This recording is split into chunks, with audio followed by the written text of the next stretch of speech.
Federal law enforcement just finished a big joint operation in Chicago. Joanie Lum is live with what made this crackdown different and what it accomplished. Hey, Joanie.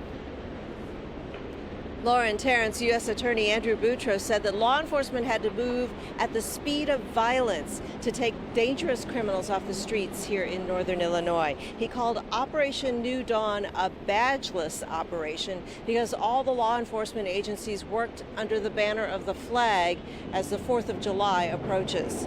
The investigation was announced with a produced video showing agents hitting the streets to fight crime.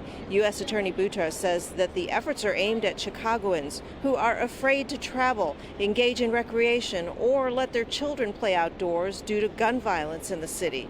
11 agencies worked together to bring charges against 179 criminal defendants in 140 cases. 305 fugitives were apprehended and brought into custody, and 24 missing children were located and safely returned home. Guns, drugs, and the tools of drug dealing were taken off the street. Boutros called the operation a massive success. 60 days ago, I assembled Chicago's entire federal anti-violence apparatus and asked them to focus on a single mission: to set aside the barriers and disrupt violence in the Chicago and Rockford areas by arresting the worst of the worst offenders who would then face federal criminal prosecution.